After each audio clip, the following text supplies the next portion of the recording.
Eid special বাসন্তী pulao recipe নিয়ে বন্যার রান্না করে চলে এসেছি। হ্যালো এভরিওয়ান, আসসালামু আলাইকুম। সবাই কেমন আছেন? আশা করি ভালো আছেন।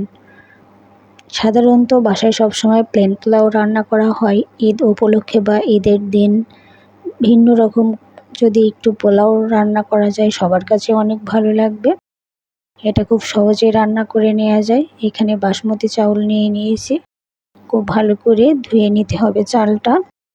একটা পাত্রে পরিমাণ মতো কিছু তেল দিয়ে, এখানে চাইলে আপনারা ঘিও ইউজ করতে পারেন। এখানে আমি কাঠবাদাম, কাজু বাদাম এবং কিশমিশ একটু ভেজে নিব। আমি এখানে অল্প মাত্র চাল দিয়ে করে দেখাচ্ছি আপনাদের। 200 থেকে 250 গ্রাম হবে। ভাজা হয়ে গেছে, এগুলো তুলে রাখবো।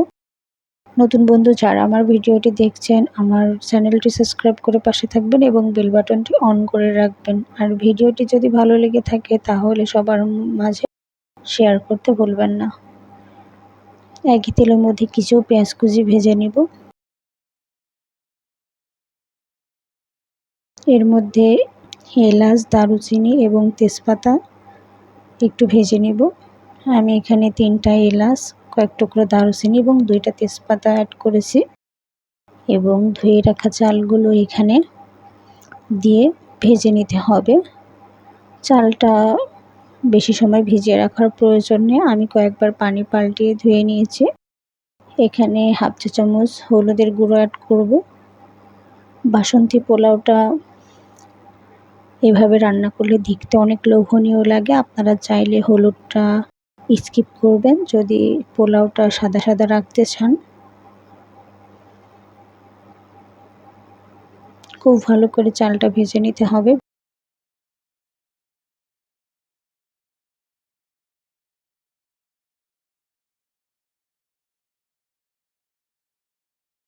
দেখুন আমার প্রায় ভাজা হয়ে গিয়েছে। আর এখানে যে পানি অ্যাড করতে হবে, অবশ্যই পানিটা গরম করে নিতে হবে। এখানে ভেজে রাখা বাদামগুলো অ্যাড করে দিচ্ছি, দিয়ে কিছু সময় একটু নেড়ে চেড়ে ভেজে নিব চালের সঙ্গে।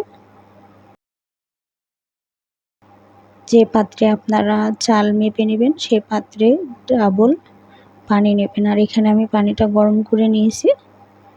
গরম পানিটা ভালো করে চালের সঙ্গে মিশিয়ে নিব। নিয়ে এখানে অ্যাড করব পরিমাণ মতো লবণ এবং 1 চা চামচ চিনি। বাসন্তী পোলাওটা অবশ্যই চিনিটা অ্যাড করার চেষ্টা করবেন, এতে টেস্টটা খুবই ভালো আসবে। ঢাকা দিয়ে কিছু সময় রান্না করে নিব। আর মাঝে মাঝে অবশ্যই একটু নেড়ে চেড়ে দিতে হবে। সাধারণত আমরা সাধারণ পোলাও খেয়ে থাকি। আপনারা এবার অবশ্যই এই বাসন্তী পোলাওটা ট্রাই করবেন, সবার অনেক ভালো লাগবে। আর ছোটদের তো এভাবে রান্না করে দিলে স্বাস্থ্যের জন্য অনেক উপকার হয়।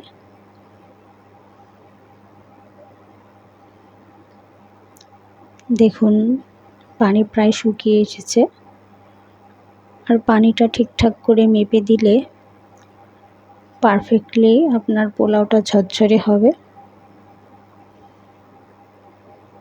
একটু নেড়ে চেড়ে নিয়ে দমে রেখে দেব। চুলার আঁচটা একদম লোতে করে দিতে হবে। এখানে যে ছিদ্র রয়েছে এটা আমি একটা লবঙ্গ দিয়ে আটকে দিয়েছি, দিয়ে কিছু সময় দমে রান্নাটা করে নিতে হবে। দেখুন আমি একবার খুলে নেড়ে চেড়ে দিচ্ছি। পারফেক্টলি হয়ে গেছে। কতটা ঝরঝরে হয়েছে।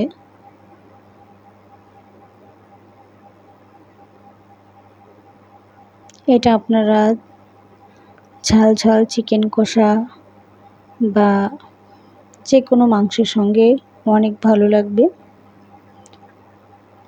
আমার কাছে তো যে মাংসের চেয়ে এমনিতেই বেশি ভালো লাগে। দেখুন আরও 5 মিনিট রেখে আমি নামিয়ে নিয়েছি। পারফেক্টলি কতটা ঝরঝরে হয়েছে দেখে বুঝতে পারছেন কতটা ঝরঝরে। পরিবেশন করে নিচ্ছি। দেখুন একটা চালও ভাঙেনি, ভাতগুলা একদম আস্তে আস্তে রয়েছে। পরিবেশন করে নিয়েছি। এটা দেখতে যেমন লোভনীয় হয়, খেতে দুর্দান্ত টেস্ট হয়। আপনারা মাংস ছাড়াও এমনিতেও খেতে পারবেন। বাচ্চাদের অবশ্যই এভাবে এই পোলাওটা রান্না করে খাওয়ানোর চেষ্টা করবেন, অনেক ভালো লাগে। চিকেন কষা বলেন, গরুর মাংস বলেন, খাসির মাংস, যে কোনোটার সঙ্গে দুর্দান্ত লাগবে।